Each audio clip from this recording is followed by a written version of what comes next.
Robert Saleh is out, Aaron Rodgers is old, and the AFC is looking a little bit like a hot mess through 5 weeks of the NFL season. It's time to get the squad together for Locked On NFL AFC Squad. You are talking ball with the AFC Squad. From the Chiefs to the Bills, the Ravens to the Texans, and everyone else around the AFC, it's the local experts of the Locked On Podcast Network, bringing you scoops, breakdowns, and the most comprehensive preview of the upcoming weekend for hard-hitting AFC football with our harder-hitting takes. Buckle up, it's the AFC Squad, and we have a seat for you. No hurt feelings allowed. Squad up. You're part of the AFC Squad. What's up, everyone? Welcome into the Locked On NFL AFC Squad. It is our debut episode here as we get a little bit of some fiery takes around the AFC. This is supposed to be fun, laid back, some banter, so sit back, grab your favorite beverage, and more importantly, join us as we get you ready for another wild week across the AFC. Today's show is brought to you by our friends over there at PrizePicks. Go to prizepicks.com/LockedOnNFL and use code all lowercase Locked On NFL to win $50 instantly when you play $5. I'm Cody Roark. I host the Locked On Broncos podcast, joined alongside by Marcus Mosher of Locked On Dynasty. He also covers the Cowboys as well, Locked On Cowboys. Tony Wiggins does some work over there, obviously Locked On NFL in the second slot of the day on top of Locked On Jaguars. Kevin Ostreicher, another host of Locked On NFL and host of the Locked On Ravens podcast. Mike Debate of the Locked On Patriots podcast. Chris Clark of Locked On Chiefs. And gentlemen, obviously it's great to see all of you here today as we debut this new style. You're going to get this every single week. Designed to be fun, laid back. So hopefully you guys have your drink. People watching at home have their drink. We're kicked back. I think there's something big that happened in the AFC this week that has really nothing to do with any of our teams, but let's get it out of the way. What is going on with the New York Jets? Robert Saleh to be honest with you, gents, and Marcus, I'm going to throw this to you to start here. This kind of surprised me that Robert Saleh was fired as quick as he was, but more importantly, I think it showcases that Aaron Rodgers is running the Jets. I think the timing was the surprising part. I don't think anybody was surprised that Robert Saleh was fired or that he didn't make it to the end of the season, but this Jets team has a chance to be in first place in the AFC East after Monday night. It's kind of shocking that they didn't even give him that chance. But to me, that shows that Woody Johnson, the Jets owner, and Aaron Rodgers, who is really the Jets owner, believes that he's lost the locker room, right? It feels like that Robert Saleh's lost the locker room. He's lost the team, and they had no choice but to move on. And look, gentlemen, feel free to chime in, whoever, wherever, your thoughts as well. You know, Tony, Kevin, Mike, Chris, we're just going to let it all out here. Listen, man. Yeah, he probably lost the locker room, but I wonder who caused it. You know what I'm saying? You got a Hall of Famer, and the way players think, man, you know, they're in awe of this dude, man. Look, Aaron Rodgers is one of the most talented people to ever play the quarterback position, right? They've seen what he's done. A lot of them grew up watching him. And you come in there, your coach trying to hug you on the sideline, and you pushing him off, and then now you got to he lost the locker room. No, you took the locker room from him. That's what it was. It was Game of Thrones, and you came in and you snatched it. That's he. What was that dude? That old dude in that gown in that cave. The people that didn't take it. The real religious people on Game of Thrones. You know what I'm talking about? Yeah, like they played the Reigns of Castamere. Like that's what Robert Saleh heard when he went into his office this morning. And that's exactly who Aaron Rodgers was. Them people that made seriously walk and go shame, shame, shame. I swear, probably walking out of the building saying shame, shame, shame. Kevin, what do you got to say on this? For me, it's just I love the cycle that happened on Tuesday because there were like 15 different reports of everything that went down where it was like, okay, Saleh's out, but actually Saleh had decided to demote Nathaniel Hackett 5 minutes before he was fired, and then Aaron Rodgers was blindsided by it and all cool with it. And I'm just like, okay, not everything adds up. I think everybody here knows what really went down. And plus, to me, this is like, how does this fix the offense for the Jets? I mean, the defense was fine. Robert Saleh, defensive guy. And I'm just like, what does this mean for the offense? And honestly, to me, the whole other big storyline is Devante Adams. And we've been all talking about how, okay, this is the Jets and maybe the Saints and maybe sprinkle in the Ravens or the Steelers or whatever. But now it's apparently, well, this hasn't really affected the Jets' interest in Devante. And so it's like, okay, who is really running the Jets? we all know it's Mr. Aaron Rodgers. Kevin, I want to ask you, how do you think this went down? Because part of me thinks this is like Game of Thrones style, like Tony mentioned. Like probably Rodgers got wind that Hackett was going to be gone. So he went and put a power play on Johnson, said, hey, if you get rid of Hackett, I'm gone as well. I'm out of here.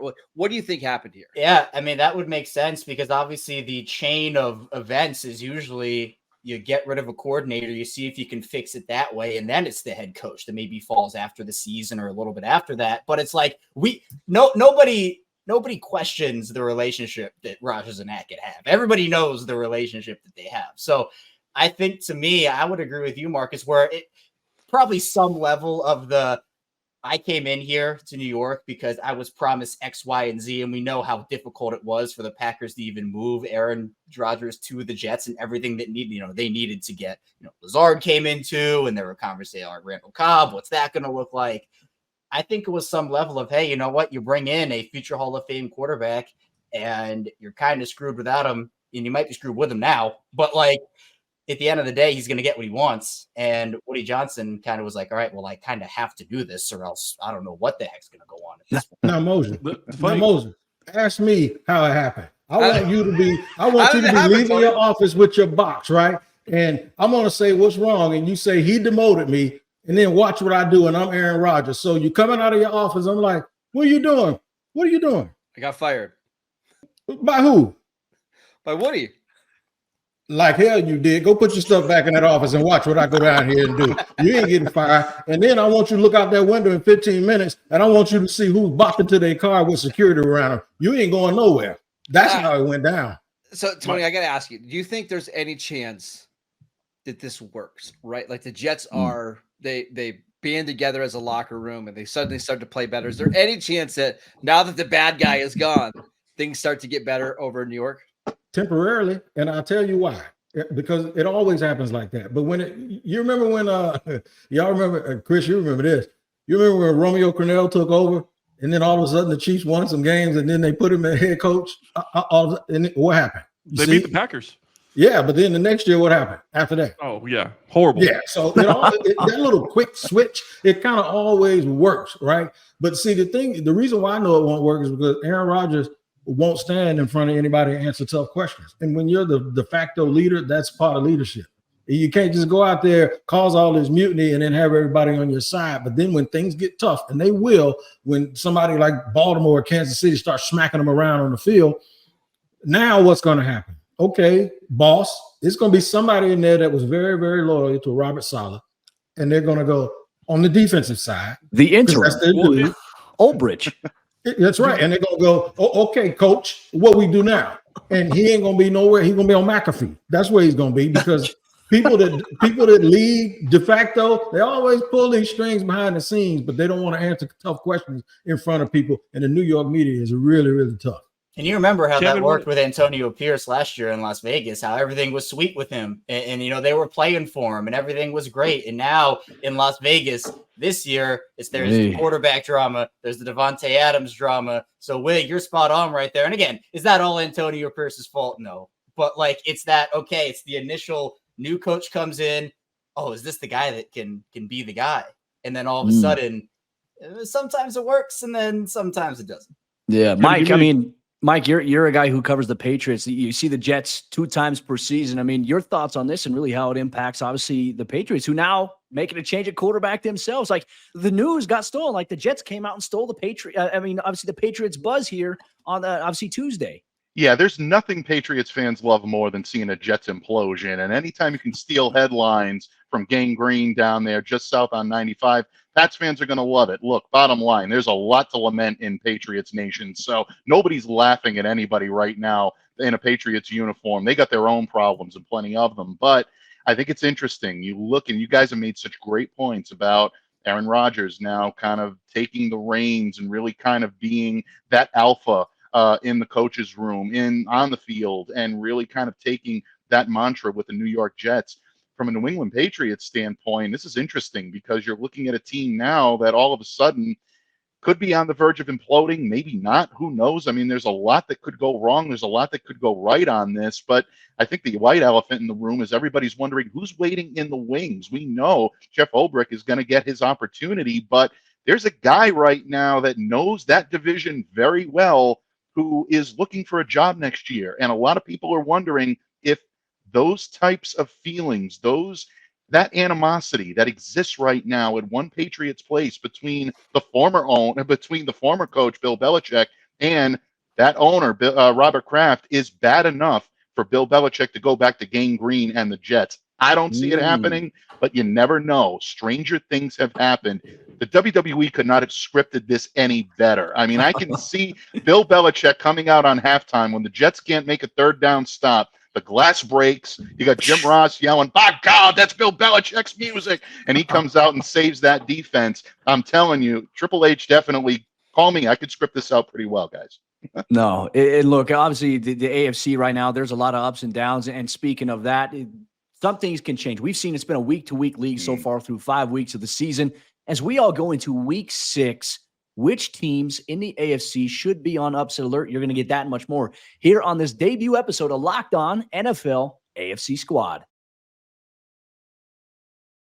Today's Locked On AFC Squad is brought to you by our friends over there at ZBiotics. ZBiotics Pre-Alcohol Probiotic is the world's first genetically engineered probiotic. It was invented by PhD scientists to tackle rough mornings after drinking. So here's how it works. When you drink, alcohol gets converted into a toxic byproduct in the gut. It's this byproduct, not dehydration, that's to blame for your rough next day. Pre-alcohol produces an enzyme to break this byproduct down. Just remember to make ZBiotics your first drink of the night.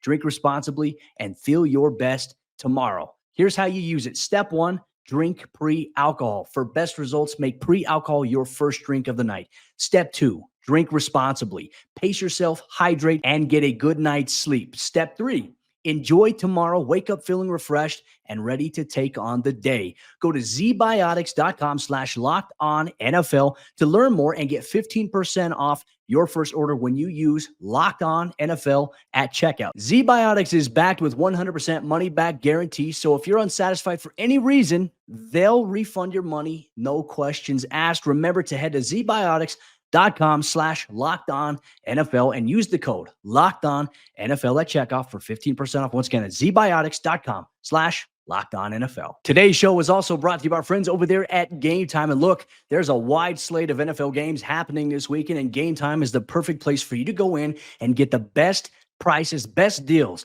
on NFL tickets. And on top of that, Game Time, they just launched a brand new feature called Game Time Picks that makes getting tickets to your favorite live events even easier. Game Time Picks, they filter out the fluff to show you only the incredible deals on great seats, so you don't have to waste your time searching through thousands of tickets. If you want to go to one of the bigger games this week on the AFC side of things, Game Time will give you the best price guarantee inside the app, so you can go even deals up to the last minute inside the app. Obviously, Game Time Picks is something we touched on here, but I like the seat view feature inside of the Game Time app because I want to know exactly what the vantage point of the field is going to be like when I'm going to a football game. Or if I'm going to an MLB postseason game, you're going to see the seat view inside the app of Game Time. That's one thing. That's one benefit that Game Time brings to the table. So take the guesswork out of buying tickets with Game Time. Download the Game Time app, create an account, use code LOCKEDONNFL for $20 off your first purchase. Terms apply. Again, create an account, redeem code LOCKEDONNFL for $20 off. Download Game Time today. What time is it? Game time. As we jump into the deeper action on today's episode of the Locked On NFL AFC Squad, we'll highlight which teams in the AFC might be on upset alert, but also highlighting some key performances from Week 5 around the National Football League. I'm going to throw this first and foremost here to Kevin. Kevin, obviously the Ravens, a team that you cover, they were in a little bit of dire straits going into that fourth quarter against the Cincinnati Bengals. They find a way to claw back in it and win it in overtime. What's the vibe right now for the Ravens? Is they're certainly hitting their mark a little bit after a little bit of a slow start. They were, I'd say, probably at one point the best 1 and 2 team in the NFL at one point. Now they're getting some momentum here. What's it like in Baltimore right now? Yeah, it's good. Wig wouldn't let me talk about him yesterday on Locked On NFL, so I'm going to talk about him right here on AFC Squad. Look, I mean, a game like that, I'm still kind of coming down from that game emotionally, just with everything that happened. It's back and forth, but people are feeling pretty good in Baltimore here, at least on the offensive side of the ball. Obviously, in the secondary, they have had their fair share of issues, miscommunications, and just poor play in general. Marcus Williams, who they signed to a huge deal a couple off seasons ago from New Orleans, is graded out as one of the worst safeties in the league so far, and that's been a pretty big detriment to them. But Lamar Jackson's playing like an MVP again and ranks in the top 5 in plenty of categories. And I think the conversation around Baltimore, and look, especially with Jaden Daniels coming to town in week 6, obviously no one had that matchup circled on the calendar when the schedule came out. It was kind of like, oh, okay, the Ravens will kind of stomp that match. But now is this the upset alert of the week? I'm not going that far personally. I'm sure maybe other people will, but I think the NFC folks doesn't. Yeah, I believe it. I believe it. Could the Ravens cover Cody and I right now if we were out on the field? Because that's my biggest concern. Hey, you're going for 200 and a touchdown, man. That's the thing is like Washington can turn this into a shootout. Yeah. And if it gets into one of those games, you just never know. Yeah, I think the thing that encouraged me, though, is, and Lamar's done it before, this is not new, but the fact that they were in negative game script this time and they were able to keep it close, where Cincinnati was scoring on every single possession. Lamar matched them. I mean, that was pure cinema quarterback play between Lamar Jackson and Joe Burrow in week 5. But the thing that I like about what the Ravens are doing this year, particularly on offense, is one, they've figured out how to use Derrick Henry against the Chiefs. Chris, I know we had talked about it beforehand. A little bit of weird usage with them running them 5 carries on the first drive and then not really running them again after that. But they've figured out that. And the offense and the pass guys, we know in Baltimore, they just run through the tight ends. So it was kind of Lamar throwing it up and Mark Andrews is down this time. Let me chuck this thing up and see if he can go get it. But now Lamar spreading the ball around. So I expect it to be a shootout, Marcus. I don't think this is going to be a very defensive battle. I think Baltimore has better defensive personnel, but they're not showing that they can use that personnel effectively through 5 weeks so far. But man, this Baltimore team, I'd say overall, the vibes are good heading into a game against the Commanders. There was a week 5 upset, so to speak, a little bit. The Houston Texans obviously beating the Buffalo Bills. Mike, the New England Patriots making a change at the quarterback. Drake May's going to get the start for them. Now they play C.J. Stroud and the Texans. This game right here also has it as potential upset alert here. Obviously, according to our friends over there at FanDuel Sportsbook, the Patriots are 7-point underdogs in this game at home. So, I mean, what are we feeling here, gentlemen? All of you chiming in. Like, is this the upset game of the week? Mike, we'll start off with you. I think this is going to be a tough one to get an upset on, if I'm very honest with you. The New England Patriots right now are going to be feeling a little bit of extra juice with Drake May in the lineup. And look, the Patriots really have nowhere to go but up when it comes to their offense. You look at what they did against the Miami Dolphins, the team that really was reeling defensively coming in. They were without their top pass rusher in Jalen Phillips, and that defense looking for a little bit of an identity. Patriots managed only 148 passing yards. They converted only 4 of 13 third downs.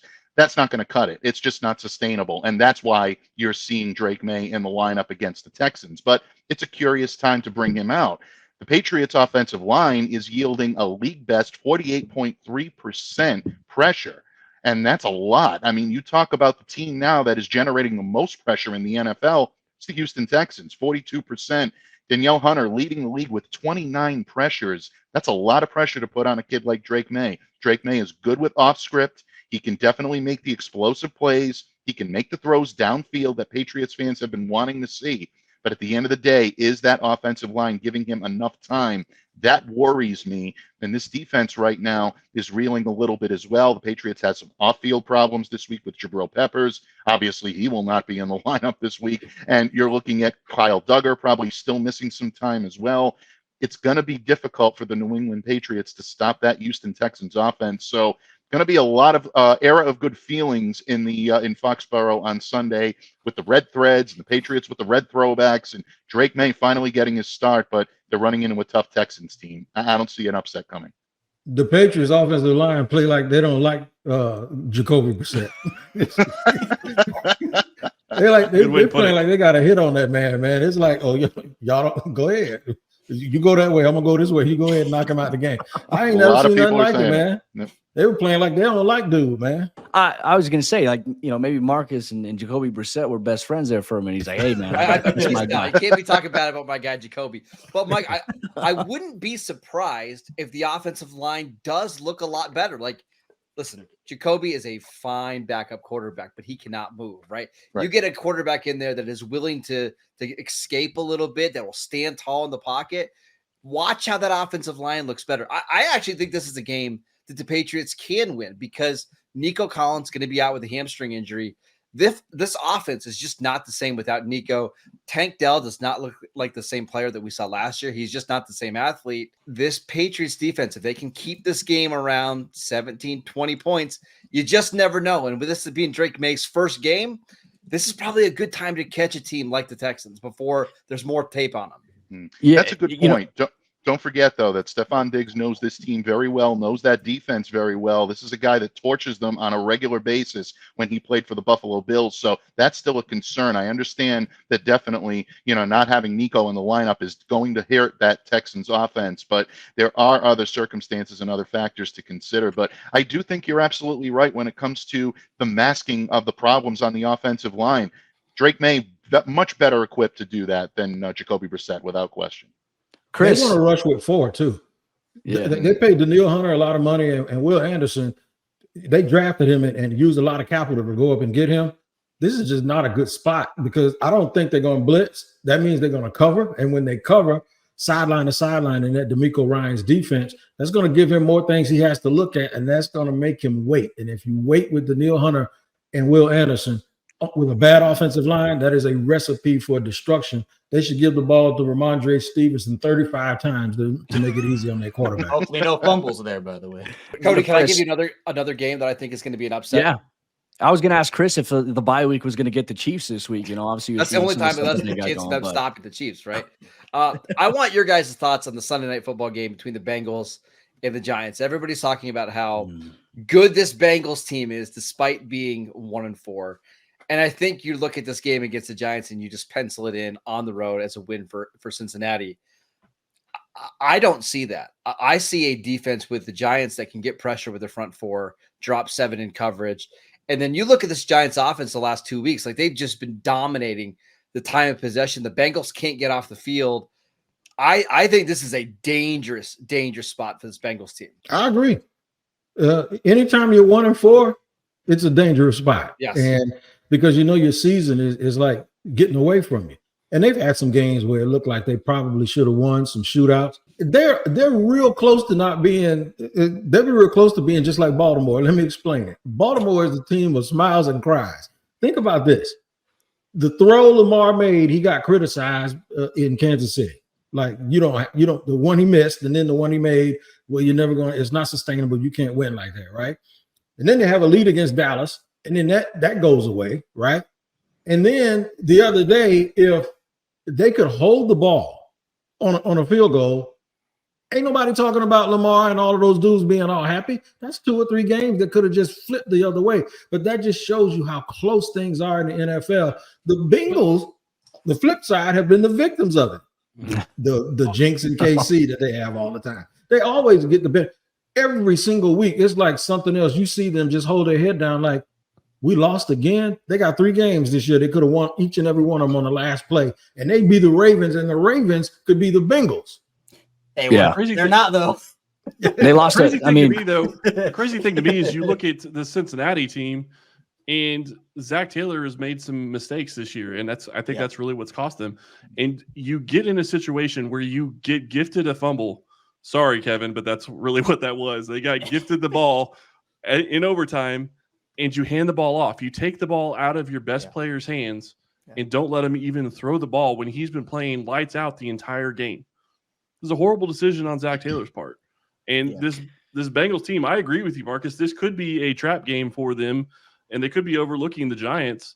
But right now, the Bengals defense can't stop anybody, so who knows what's going to happen in that game. And Daniel Jones has played well. Like he played pretty well in the Cowboy game on Thursday. He was awesome against the Seahawks in Seattle in that game. Without Malik Neighbors. Who will be back in this game. If Daniel Jones plays an average game, they're going to put up 27 points. And I think Joe Burrow's been awesome. Like he's probably been the best quarterback in the league through 5 games. He's due to have an average game. And if he has an average game, there's no way the Bengals can win. And I agree about Zach Taylor, Chris. I was shocked the Bengals decided to run it 3 straight times, and what was the Ravens 38 or something. I mean, Yep.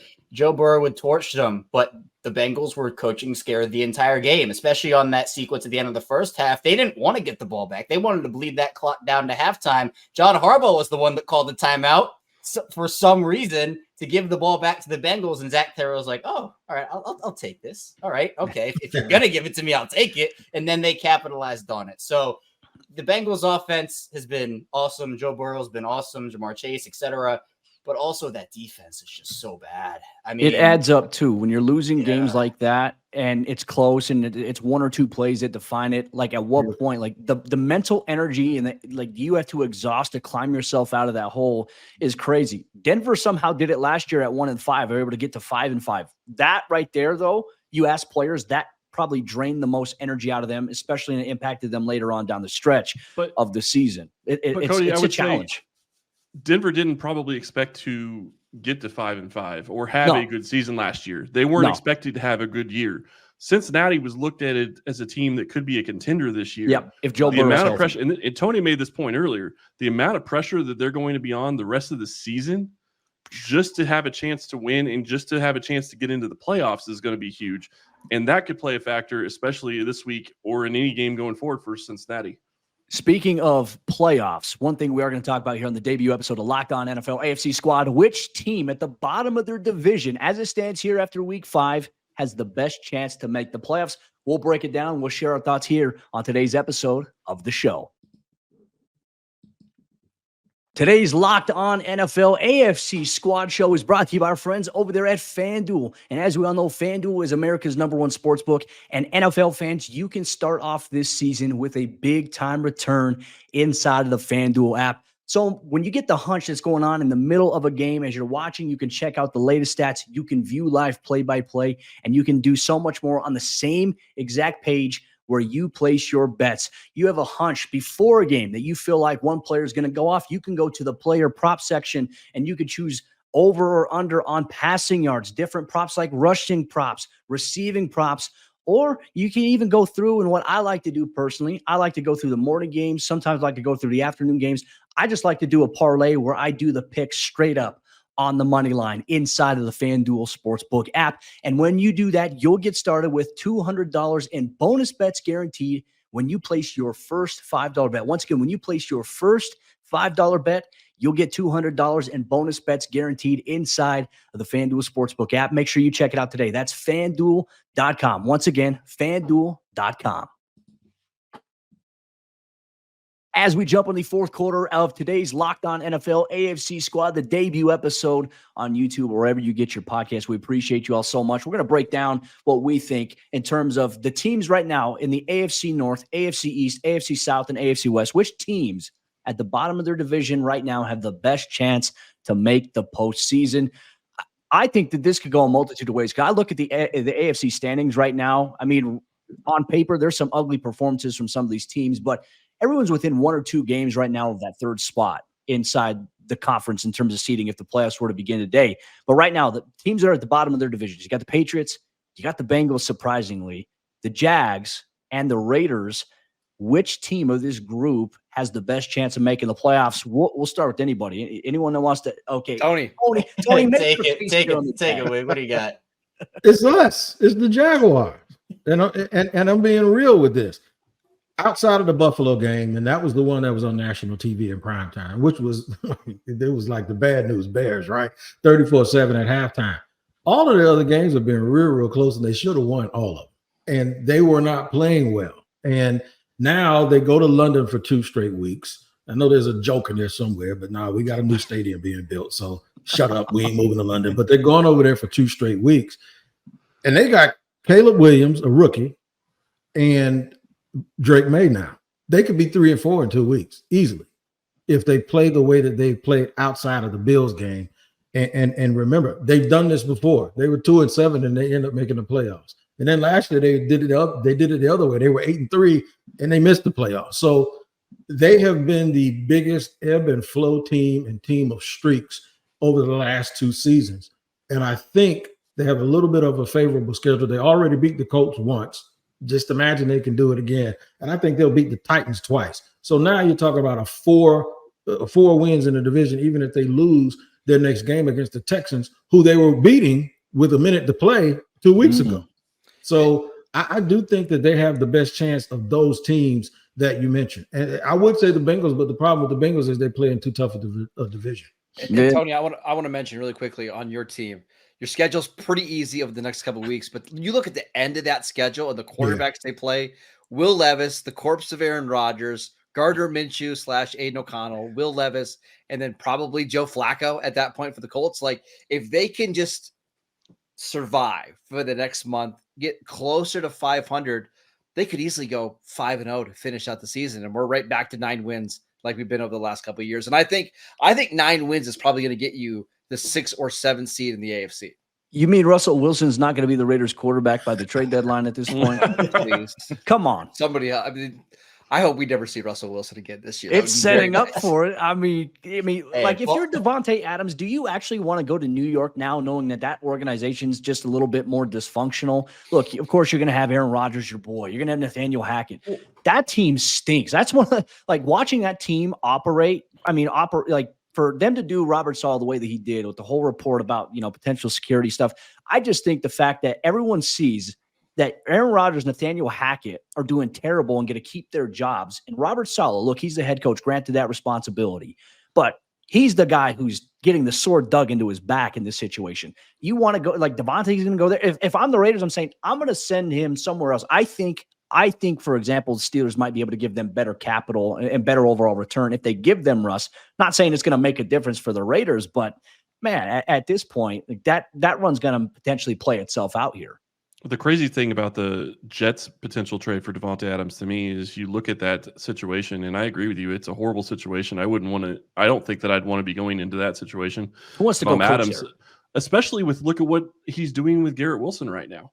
Garrett Wilson looked like he was one of the best young wide receivers in the NFL, and he can't do anything right for the Jets. That is a bad situation. And the other situation that he was looking at trying to go to was the Saints.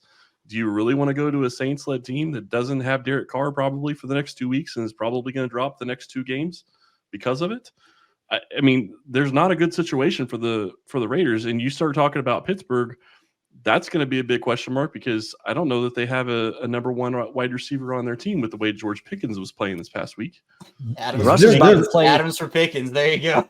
Yeah, there's a perfect place for him this Sunday. There's a perfect place for him, and nobody's mentioned it. And I haven't seen anybody nationally mention it. But if y'all saw what Kirk Cousins did the other night, even with Darnell Mooney's drops, can you imagine him in Atlanta in that dome? In that dome with Kirk doing the swag surf and all those people doing the dirty bird, and them being willing to throw it 40 times, and Kirk will spread it around now. And Atlanta is Atlanta. For a young man like Devante Adams. I have too much invested in Kyle Pitts for that to happen, man. I can't have any targets taken away from Kyle Pitts. I've been hurt one too many times. I have to keep the targets for Kyle Pitts. Yeah, I got it, but still. I hear you. You see what I'm saying? Yeah. I don't know about their cap space, and I don't know about all of that stuff. I just can't imagine him and Bijan and Pitts and Drake London and Kirk Cousins, who it'd be crazy. But it's so much fun to watch all those guys. To Washington. Yeah, Washington. Oh, geez. That's the one that I keep thinking about. Sorry. Yeah. No, I was going to say, I think it'd be awesome to have Adams in London and Bijan, and then just see Ray McLeod get 13 targets in the game. That sounds amazing. Can't wait for that, Tony. Social media will explode. Yeah. I mean, Mike, how do you feel about this, too? I mean, the Patriots, obviously, that division right now, with everything that's going on with the Miami Dolphins, I still look at Miami, and it's crazy to me. They flipped from last year at this point being the number 1 offense to now being dead last, 32nd. Denver having one of the top defenses that, now after giving up 70 points to them last season. The narratives and the storylines that kind of played out. I think the Patriots will finish, in my opinion. I feel like they'll finish second in the division. I think that the Jets are going to free fall a little bit. I don't have them beating the Bills on Monday Night Football. Are you kidding me? Like, Aaron Rodgers is going to come out because he got rid of Robert Saleh. Well, guess what? You still have Nathaniel Hackett on the sideline. Like, that right there is not going to change anything. I think really it's between, if we're looking at these 4 teams, I think you make a great point about Cincinnati being in the tough division that they're in. I have a hard time believing it's going to be them that can claw their way out. However, they are probably, out of these 4 teams, probably the most dangerous 1-4 team, or bottom of the barrel team in their division right now. Yeah, without question. Absolutely. And I think right now, with the talent they have from top to bottom, they are going to be the toughest. I do agree with Tony. I think it's the Jags that do have the best chance of being able to make the playoffs because of the road ahead and because of the talent they have on both sides of the ball. Look, I'd love to say that the New England Patriots have a chance to sneak in and really surprise some people, go on a run with Drake May, and make this happen for the Pats and get into a playoff race. But the thing that makes me a little squeamish on that is not so much what Drake is going to do for this offense, which will look better under Drake May. It's the defensive problems that the Patriots have been having. It's the discipline problems. They were whistled for a half dozen penalties, 6 of which were totally avoidable last week. They have got to do a better job of coaching this team, getting them disciplined. One of the things that they did the last couple of years under Bill Belichick and that regime was play undisciplined football. We were promised that was going to be not the case this year. It continues to be. And again, I think the loss of guys like Christian Barmore, Juwan Bentley are so great on that defense. It puts such a strain now on the offense to score points. Yeah, that's one of the reasons why I'm thinking the Patriots are going to have a tough road to do it, even though right now the division around them is imploding with the exception of the Buffalo Bills.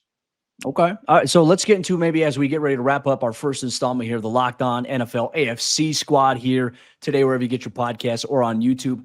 I want everyone to go through and give a prediction for the week. Doesn't have to be for the team that you cover. It can be a widespread NFL prediction on a player you think is going to break out this week or a team performance.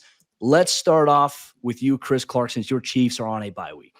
Man, to me, I think that this is going to be a situation where you look at what the Jets do in this game or in this week, and I think that they absolutely have to come out and they have to beat the Bills. I just don't see it happening. I cannot see them playing against Josh Allen and Josh Allen having a second game as bad as he had this past week. And quite honestly, that's probably the only way the Jets could beat him. They're going to get a boost from maybe a coaching change if they've really lost the locker room. But at this point, I don't think that's going to matter enough. The Bills are a better team, and it's not even close. And Josh Allen, I think, is probably the number 2 quarterback in the NFL right now, or at least has been in the league for several years now. Joe Burrow probably has a case too, but I think that Bills team is going to beat the Jets, and it's going to be really interesting to see what happens after that, because after firing the coach, are they going to lose even more than just the locker room to the extent that they already have? Tony, you want to share your prediction of the week? Because everybody's sitting there all quiet, like, you know, like we're at the child support office or something. So I'll go. No. Trayvon Walker is going to continue to bust out. And this is not me being a homer. This is about me stating facts. Hutchinson's great. He's great. Got the pen on his face. Teams are winning, leading the league in pressures. But there's this thing that Trayvon is a bust. Let me give you some numbers. The Jaguars are 1-4. They played 5 games. Trayvon has 5 sacks. He had 10 sacks last year in his second year. In his last 10 games, he has 9 sacks. That is not a bust. And every coach seems to mention him as being violent. He sets the edge. He's a power pass rusher. He got 3 sacks last week and a forced fumble and caused another sack. And there was nothing on social media about it. Yeah, it's quiet. No big man award on ESPN, no breakout mention or nothing like that. Those numbers I just gave you are real. He is a victim of not being the road warrior. He's a victim of not being Hutchinson. If you really pay attention to it, verify those numbers. He has 5 sacks in 5 games. He has 9 sacks in his last 10 games, and nobody's saying anything about it. And Tony, I'll point out, last week the Colts played the Steelers, and Braden Smith shut out TJ Watt. I believe TJ Watt had 1 pressure in that game. Braden Smith in this game, one of the most technically sound right tackles in the league, had no chance because of the lack of was power. Fighting for his life. Was literally fighting for his life in that game. Yeah, so I'm glad that you mentioned that one. I've got an AFC prediction that I want to give out here. This is going to be our last week to watch Deshaun Watson as the starting quarterback for the Cleveland Browns. Our national nightmare is going to be over. The Browns play the Eagles this week. They are 8.5-point underdogs in that game.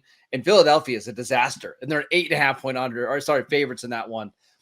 I think if the Browns go 1-5, they're going to have to make a change. Or else they are going to lose the locker room if they haven't already.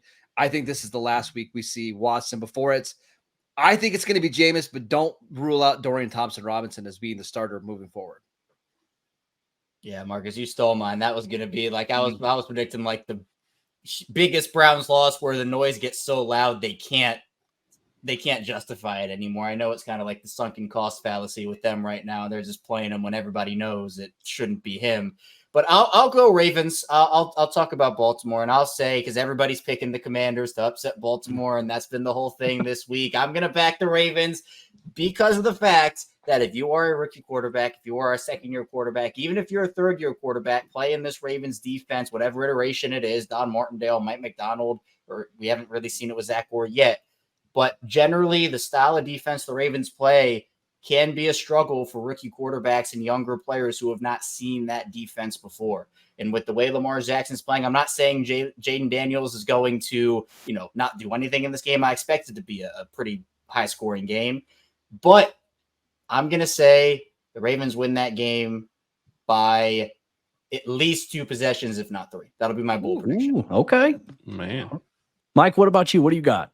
Yeah, I'll continue the homer trend. I'll stick with the Patriots, and I'll say, you know what? I did say earlier that I do believe that they're going to have difficulty beating the Houston Texans on Sunday, but they will get their first plus 200-yard passing game from a quarterback. And yes, you did hear that correctly. It's been that dismal in New England. They have not had a 200-yard passer all season. They will have that in Drake May, and I think most of those yards will go to Demario Douglas, who's been criminally underused so far for the New England Patriots. That connection between May and Douglas is going to be, I think, a springboard to watch guys like Jalen Polk and Javon Baker get more looks, and maybe you can start to see some budding talent in that wide receiver room for the New England Patriots.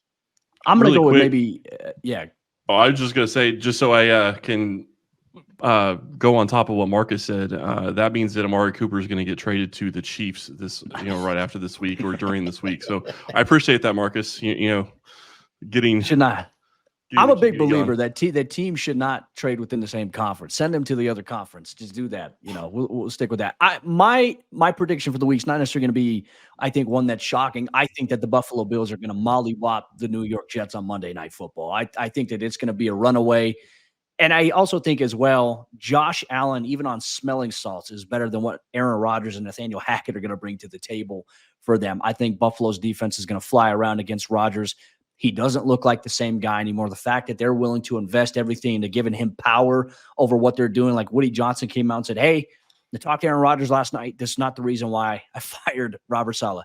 Who are you fooling? You're not fooling us. Buffalo Bills by at least 3 scores, I think, on Monday Night Football. That's my prediction. Love it. Tony, did the Gumby kick in yet? You're muted.